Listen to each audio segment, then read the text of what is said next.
Welcome to the Stop Doing Stupid Stuff podcast, where we cut through the noise and get to what's actually working and what isn't in today's workplace. In today's episode, Tools of the Tool, What AI is Quietly Taking from Your People, host Tim Keefe, CEO of TransformCX and SDSS Global, and Andreas Wieman unpack a provocative new article from HR Executive by Chris Tatarka titled, When Employees Become Tools of the Tool, AI's Risk to Employee Development. The premise is sharper than the usual AI replacing humans headline. The real risk isn't displacement, it's erosion. What happens to the skills, judgment, and critical thinking of the people who stay when AI quietly takes over all the small, repetitive work that built those muscles in the first place? Tim and Andreas dig into what that erosion looks like across the employee journey. Broken job descriptions at the front of the funnel. Recruiters drowning in 1,000 AI-generated resumes with no tools to actually evaluate them. Candidates running their applications through ChatGPT, interviewers running their questions through ChatGPT, and nobody left in the room doing the human work of figuring out whether this person is actually a fit. Onboarding that amounts to a badge and a laptop, and a workforce that, according to Gallup's latest engagement numbers, is largely checked out. The conversation also takes on HR itself, an organization that spent the last decade being reshaped from employee advocate into legal shield, asked to do more with less while headcount shrinks and spans of control grow. Tim and Andreas make the case that HR is about to be reshaped again, this time back toward its roots: employee journey, team fit, personality, development, and the kind of nuanced human judgment no tool can replicate on its own. If you lead a team, run an HR function, or have ever wondered why the hiring process at your own company feels like it's getting worse instead of better? This episode is for you. It's a data-grounded conversation about what AI can and can't do and what it costs when leaders stop asking the second question. Let's get into it. Hi, everybody. This is Tim Keefe with SDSS Global and TransformCX, and I'm here today with my great friend, collaborator, sometimes co-conspirator, and even cellmate, Andreas Wieman. And so, Mr. Andreas, what are we here to talk about today under the Stop Doing Stupid Stuff podcast? We're co-cellmates when we both have good behavior, which is not very often. So it's, pleasure at occurrence, especially when we can do the podcast from separate cells like we're doing right now. So today we've got, I think, a really good relevant article in the realm of HR. And it's actually published under HR Executive by Chris Tatarka called When Employees Become Tools of the Tool, AI's Risk to Employee Development. Great article, great title, great throwback. And actually, Chris quotes it in his article here. But it's such a relevant topic, and it kind of. I'm gonna tee it up with something, and I want to get your banter, your thoughts on it here. But if you think about everybody's anxiety around, in some claims, AI is going to replace humans. AI is going to replace people, and we're not really seeing that happen in mass yet, right? But I think this draws back to the several other podcasts and panel discussions that we've had around alternative skilling. And how can we look at new ways, if there is displacement, how can we look at new ways to still ensure that we're intelligently helping educate people and keeping them on their toes for continuity and continued learning and education within the workplace, nonprofit, volunteer work, et cetera, et cetera. And I think this article it's a bit more broad, but I think it's broad on purpose because it sets up the context for the specific situation that people may feel like they're going to be or are being displaced by AI.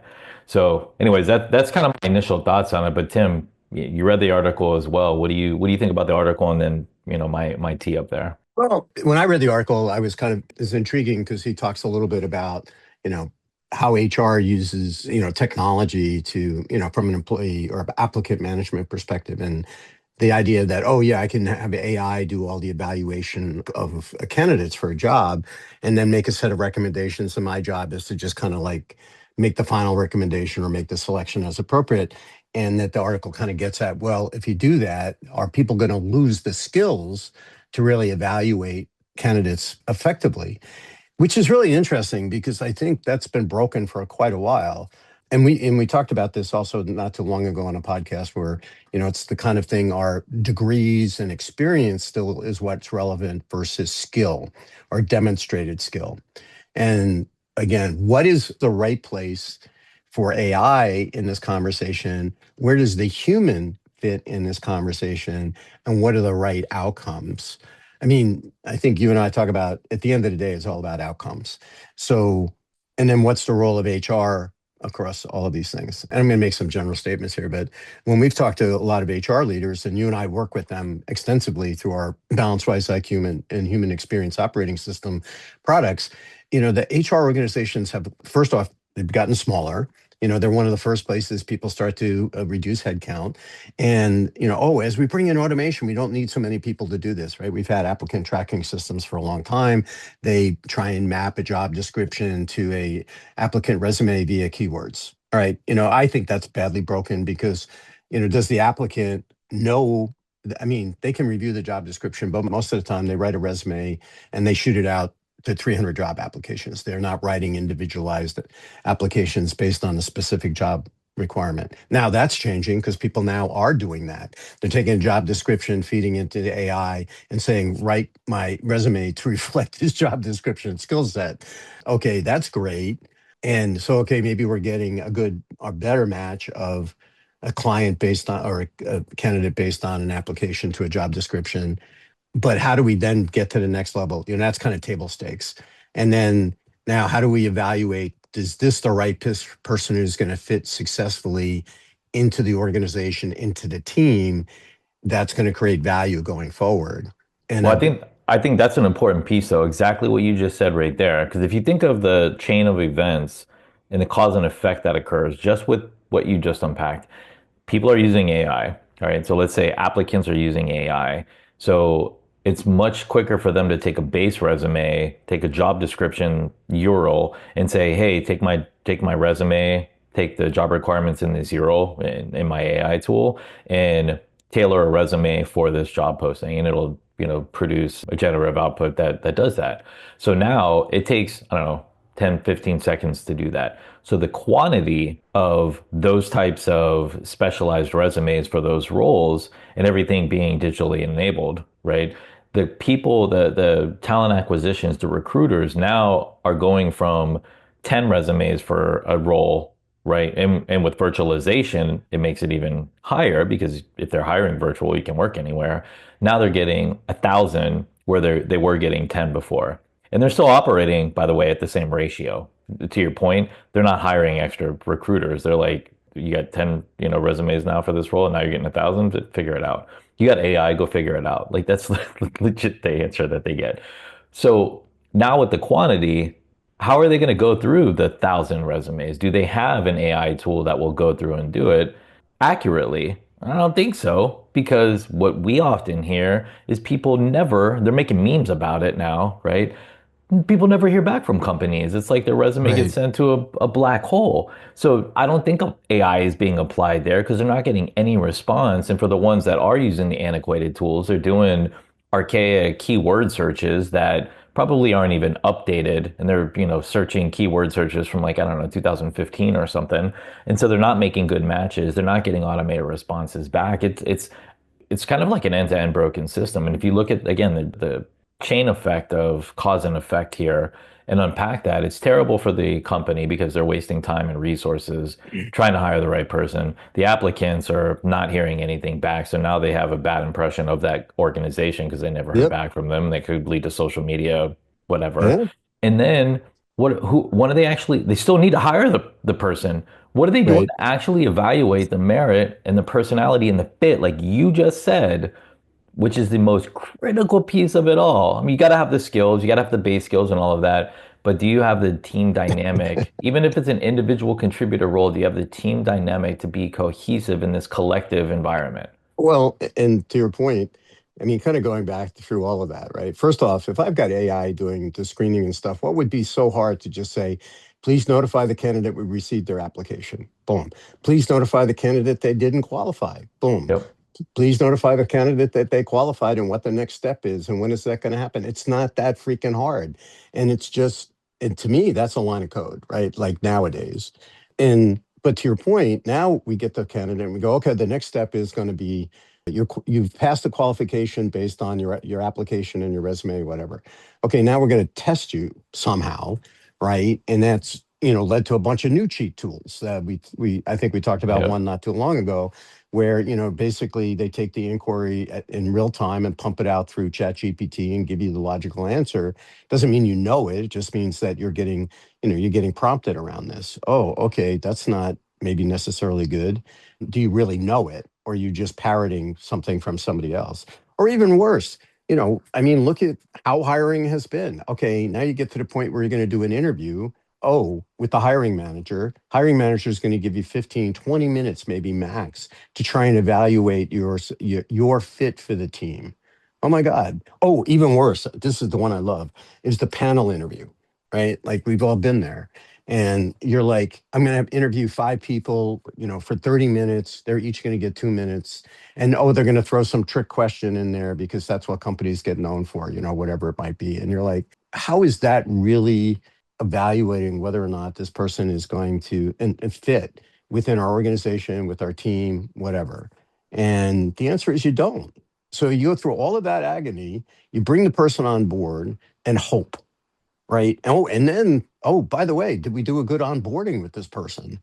Do we even understand what onboarding is for our organization other than show up at the office and we give you a badge, a compute, a laptop and your Right. credentials? And the answer is, in most cases, no. Right. Yep. Maybe I get a conversation with my boss if I'm lucky, if they even work in the same city with me, and my boss is able to have lunch with me on day one. That would be great. And that would be more than most people get, to talk about what's important to them, how do they want to interact, do I really have an open door policy, or am I going to be one of these people, if you send me a text message on the weekends, I'm going to rip your head off on Monday morning? Been there for all of that, and it would be nice to know ahead of time. And so I think one of the things that HR teams need help with, so they can help the organization be more effective in bringing in people. First off, I think the Yep. whole job description, all the way at the beginning of the funnel, job descriptions are broken, which breaks everything down the line, right? Agreed. Okay, but that's a whole nother podcast by itself. But I think one of the things, and this is one of the things that we've been working very hard on with our human experience operating system, is the element of personality. And people will go, oh my God, not again, Myers-Briggs, or take your pick. And I'm going to date myself, but when I was at Wells Fargo, I remember we got a new CIO in there, and his whole big thing is everybody had to take this test. And somehow his personality profile was the best. And then everybody's was, if you had the same as his, you were somehow special. But then they had 3 colors, right? Red, blue, green, and yellow, that represented your personality type. Just one color. And you'd have to have that on your desk. So the person that walked in to talk to you would know, oh, Tim's red, so he's very action oriented. And I'm like, it just created this very, very, and he spent a fortune on it, by the way, with third party company and everything else. But I think what we're trying to do with HXOS, and is not what we are doing, is providing a nuanced view of personality and how to interact with that person. Like, let's face it, everybody's different. Again, I think one of the best management books out there, other than the one we wrote, of course, is 1 Minute Manager. Been around for a long, long time. And what it is it's kind of simplified, but deliberately so, is to just recognize that people are very different. And some people, for example, are really, they're positive reinforcement types. And, the pat on the head, the good job, that's all they need. Right? That's all they need to like leap to the next level. And then you have other people who actually need that negative reinforcement. They need to get kicked in the butt, to get moved on to the next step. But anyway, so knowing the personality, and then you can say, is that a good fit for what this job Right. requires? And I went through this once, probably 20 years ago. I was applying for a role in an organization, and they had me take a personality profile, actually a pretty detailed one. And then the guy called me and said, let's get lunch together. And we sat down, and he just right off the bat said, hey, I think you're a great guy. I really like, what you're doing, what your approach is, but you're not the fit for the job I'm hiring. And then we went through the whole personality profile for him to explain to me why he felt that way. And it was really, really great, because it wasn't like, hey, I failed. it's just like, I'm just a different type of person than what he was looking for. So anyway, and I know I've gone off the rails here, but bringing it back to what Chris is talking about in the article, I think it's about how does HR teams can use AI tools to effectively create a positive outcome for the organization. Well, and not lose their skill set, the Right. intelligence of why they're there and the critical thinking. And if you go back and read our book, we talk about habit formation, we talk about subconscious processing, all of that is kind of what is at the crux of what Chris was talking about. And so if we do away with all of the menial kind of low level repetitive tasks, yeah, we can automate and do that. What downstream effect does that have on the actual person? And how is that going to impact them on just removing? Here's, I'm going to make a pretty ambiguous statement here, but really what a lot of comments that I've seen and speakers that I've listened to say is we're going to automate all the easy stuff. That way that frees up the human to have all of the executive thinking time and creative time, like going from 50% to 100%. And if you think about, well, the brain is getting exercise while you're doing all of these little menial tasks, right? It's actually building. I'm not going to get into the scientific merit or terms appropriately here, but think about it like you're lifting, you're getting more repetition that's in there to strengthen the muscle, right? So when you apply that muscle to the big task, what kind of effect is that going to have? You can't just say, well, don't worry about the small stuff anymore. You just got big picture stuff now. And I think that's kind of I'm really, really oversimplifying this, but I think that's kind of at the crux of what Chris is getting at is if we introduce all of these, supposed AI enhancements that automate the easy, repetitive stuff, what is that going to do to the people? And how do we, like we always say hi to AI, human intelligence with artificial intelligence. In the example that you and I both, probably went into more detail than we needed to on it, but that's the actual practical example of what I think Chris is bringing up in his article. And so this is where I think, how do we look at it and how do we first recognize when is this occurring? And then how can we introduce preventative plans that erode the regression or stop the regression to removing the menial tasks, right? The easy stuff. Because that is a skill set that I think people at least are going to need an adjustment period for, let alone, again, if you get into the physiological side of things and the neurological side of things. And so how can you say, you know what, you don't need to do this task anymore because AI is doing it? And that's really going to freak people out because everybody already has a kind of pessimistic outlook on AI that I don't necessarily agree with at this point in time. But how do you say, hey, the system is going to handle this, AI is going to handle this, here's what you're going to be doing now? And how do you replace those tasks to ensure that you're not regressing on the overall job function of that individual, as you said? Individual. I don't care if you have 10 individuals doing the same role, they're still individuals, and how they apply and how they think about the outcome of success for their role. All of them are going to look at it in their own individualistic way. One of those things I think is alternative skilling. Like, where can they take that skill set, even though it was applied at screening applications, for example? How can they take that screening and attention to detail and use that for good within the organization? And I think HR is going to get reshaped. I think HR has got the short end of the stick for the past decade. I think as moves are being made and there's more of this hybrid centricity around bringing people back to the office for the right reasons and then allowing virtualization, HR kind of sits in the middle of all of this, and they're going to get back to their roots of true employee journey and looking at where they start in, who they bring in, making sure they have the right team player fit and dynamic, and then their journey within the organization. I think that's going to be very, very centric here soon. And I think HR is going to be the responsible party for that.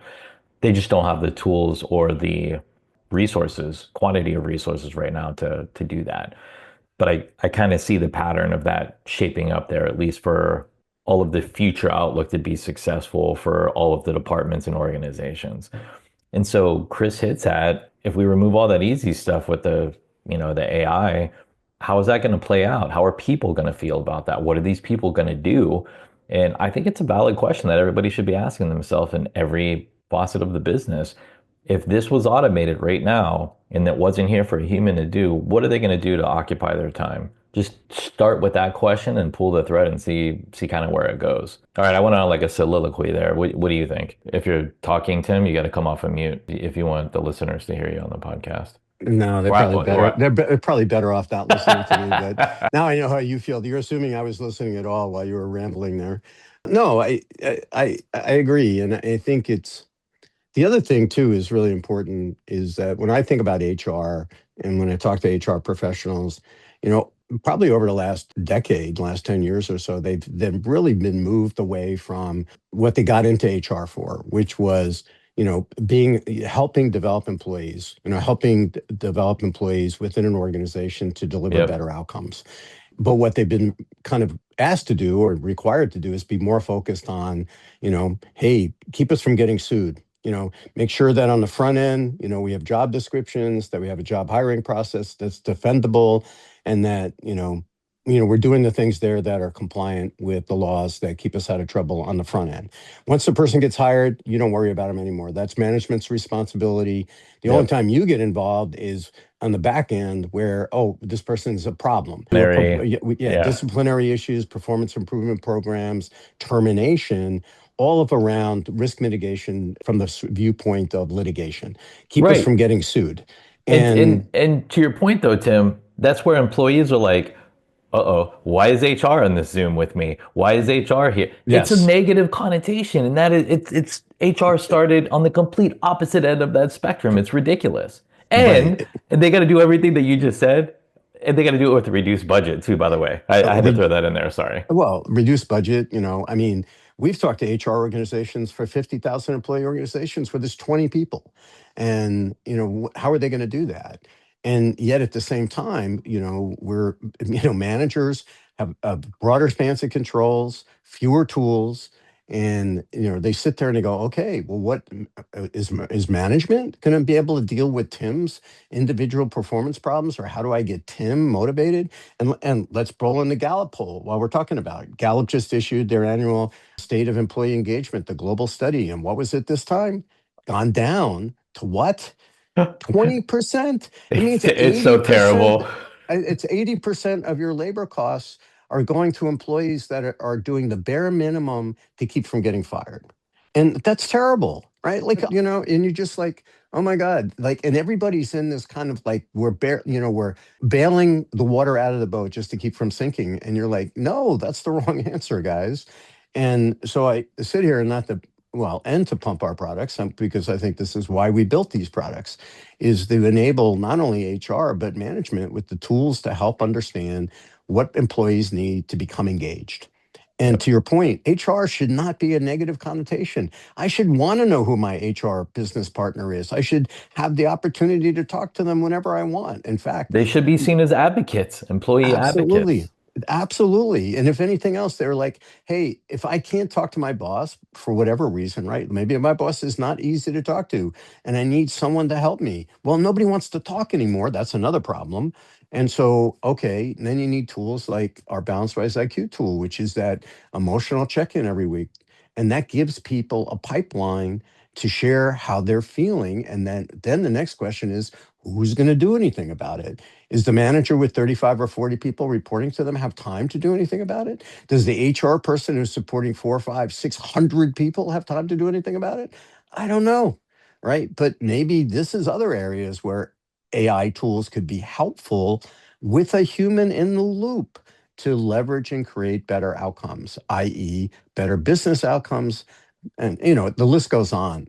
I.e. say hi to AI, human intelligence and artificial intelligence, like we've been talking about for a couple of years now. I was a setup. Come on. Every once in a while, I got to give you a little bit of a T-ball to hit.